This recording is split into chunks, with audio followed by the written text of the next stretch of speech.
I'm here at MagFest with game designer Matt Bitner. Thank you for speaking with me. Yeah, thanks for letting me speak. I'd like to start by asking, is there a game of yours here you're most proud of and why? Actually, the only game here of mine is A Robot Named Fight, and it's my first self-released game. Okay. So that would have to be it. How do you know when a game is finished? When you're out of money, in my case. That's when I knew when mine was finished. Yeah, I had a budget, and I tried to get everything, like the minimum viable game in, and ever since then I've actually been updating it. So for my game, it's never really finished. I'm continuing to add new content, like, by the month. So Is it play tested, I guess, or is it stuff that... Yeah. I'll usually, I play test it myself after I add it in, and then I'll have, a few friends over. And the way my game's set up, there's a beta branch and an alpha branch, so I kind of, gradually get a wider net. So I'll put it on alpha, and, a handful of people in the Discord will play it, and then I'll put it on beta, and then even more people will play it, and then finally it's out on the full thing for any new content. Okay. Is this the first time you're showing the game out?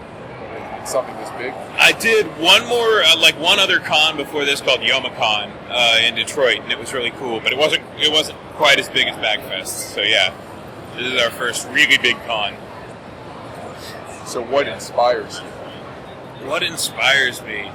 A lot, really. I mean, if you play the game, I'm a huge fan of Super Metroid and all the old classic Super Nintendo games. I'm influenced by a lot of music, composers like Ennio Morricone and old prog rock like King Crimson and Yes and things like that. A lot of fantasy art. Roger Dean is really I like him a lot. The Brahm, the dude that did all the Dark Sun art, I really like. And body horror. John Carpenter, David Cronenberg. There's a huge Alejandro Jodorowsky for just weird culty things. Just a big long list. Everything influenced me. A bunch of stuff. Okay. So, what is your most important designing tool? Is there something special you need in your workspace? The game was all made in Unity, so it's really just a computer. I use a lot of free software. GIMP is really great, and it's all pixel art, so there's not a lot of fuss about how to, you're putting pixels down. Really just having a notepad and pencil handy is really helpful. Just to jot down ideas as they come to you and rough out things and all that. So yeah, I can't really say that there's one tool over another. Is there any kind of music or something? Sometimes people have some special thing. Oh yeah. I have a weird morning routine of getting a cup of coffee, drinking it really fast, getting a second cup of coffee, and then putting on my work playlist that I've slowly built up over the course of creating the game, and just zoning out to music and drinking coffee and working, zoning in, I guess. Now, since it's a robot, it has sort of a sci-fi feel. Yeah. There, I'm just curious, why that is your first? It's an idea I've had for a while. There's, the whole premise of the game is that you're a robot chilling out on a robot planet that's all peaceful with your robot friends and everything's cool. And then this giant meat monster comes. This monster made of flesh comes from outer space and starts raining down horrible flesh beasts and horrible monsters made of skin and bone. And your goal is to fight them off. And it's kind of an inversion of the whole robot invasion trope. And then as you get further into the game, you kind of learn, maybe the robots weren't the best of people back in the days of yore, and it's just that kind of, I wanted to play with that trope a lot. I really like The Matrix and Terminator and that whole, oh no, the robots are going to take over thing, and I like thinking about, well, what about 2,000 years from that, when there aren't any other people, and the robots are just hanging out, and they're remember when we killed all those people? That was a bummer. We feel bad about that. Oh, yeah, okay. Yeah. Guilt and regret. Yeah, a lot of guilt, regret, and failure. Is there an element of game design you enjoy working with most, and why? The whole game is procedurally generated, and I'm, deeply interested in the concept of, designing software that can create a game for you. So kind of the meta level of game design as far as okay, level design's interesting, but what about level design makes it good, and how can you automate that process, and just that area of figuring out the big overarching things about game design, and then figuring out how to automate those is really interesting to me. Okay. How did you start making games, and why do you make games? I started making games, I guess officially when I was real young. I had Click and Play, which was like this like proto-Flash kind of drag and drop design game system. And I really enjoyed that, and I kind of got out of it. And then I taught myself Flash and ActionScript 3, basically because I was getting together with friends and we were playing all these old games like Diablo 2, like over LAN, like we'd all drag our computers over. And this is way past the time where people were, like, you do that as a kid, but then we were doing it as adults, like, let's play Diablo 2 again. And I just wanted to make games for that reason, just because people can connect over them, and it's, I don't know, I felt this strong nostalgia and sense of connection to people that, I don't know, I could channel through games. Okay. How did your first big game success, however you might define it, change the way you design games? Probably the first big success I had as a game developer is I worked for a mobile development company, and we worked on a game called Draw Stickman Epic.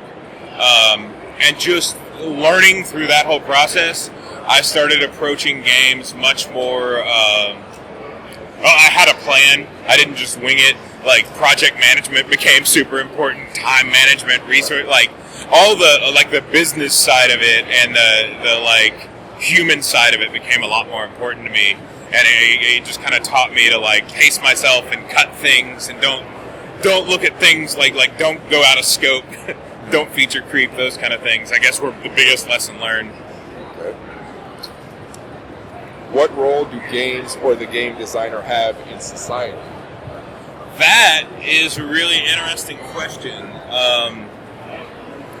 Games are largely, I guess games are largely entertainment right now, but more and more they're creeping into like other fields. I think the other day I was watching a YouTube video and I saw where somebody had designed a school shooting simulator, which sounds really dark, but it was for teachers to like learn how to handle that situation if it ever happens. So I think just games as they lend themselves to simulations and how simulations can teach us how to deal with certain scenarios in a safe way, that's a really important aspect.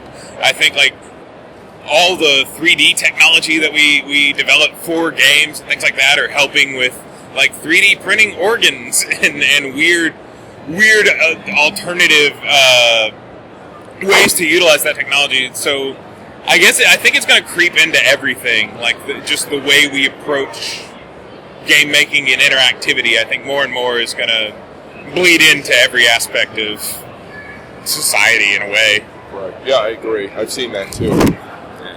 And you touched on this part already, but what movies, books, games, or other creative media in science fiction or fantasy have inspired you?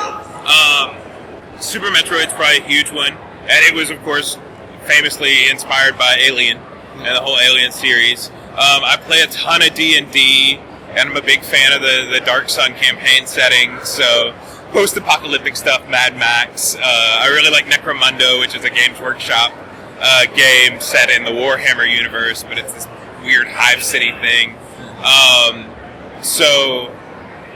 Just a ton of stuff. Like I said, the weird stuff, David Cronenberg, Alejandro Jodorowsky, those things are a big influence. So.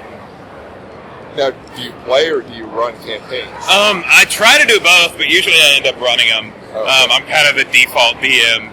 I've got a friend running a game right now that I'm in. That's really fun. I don't get to play that often, but yeah, usually I'm running games.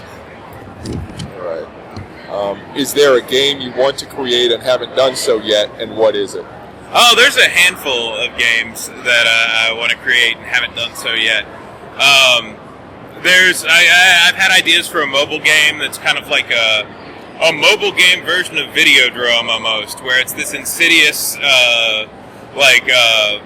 freemium mobile game called AAA Balloon Popper or whatever. And then it slowly kind of creeps in that it has a more nefarious intent And there's a lot of body horror aspects of that. That's one thing. And then there's some RPG racing combos that I wanna explore. So yeah, there's a bunch of stuff. It's just which one will I actually have enough ideas to turn into a real game. So as far as your ideas, are there technical limitations that might keep you from doing one versus another? No, none of my ideas go too far out of scope in the technical range. It's always a lot of like combining genres that you wouldn't think would work and things like that. So the biggest constraint's just time and like where I can sink my time into. Okay. Well, that's all the questions I have. Do you have any final thoughts or comments? No, I'm just happy to be at MagFest showing up my game, and I'm appreciative that you thought I was worth interviewing. Thank you. Well, I like the science fiction aspect. Yeah. The idea is really cool. What's the website? It's a robotnamedfight.com. The game is A Robot Named Fight. It's available on Steam now. I don't know when this will air, but it's on sale till the 10th. And it's typically $9.99. Right now it's $6.69. It's on PC, Mac, and Linux. You can find me on Twitter at Robot Named Fight, and I'm on Facebook and all those things. Just A Robot Named Fight. Okay. Google help. All right. Well, thank you. Thank you.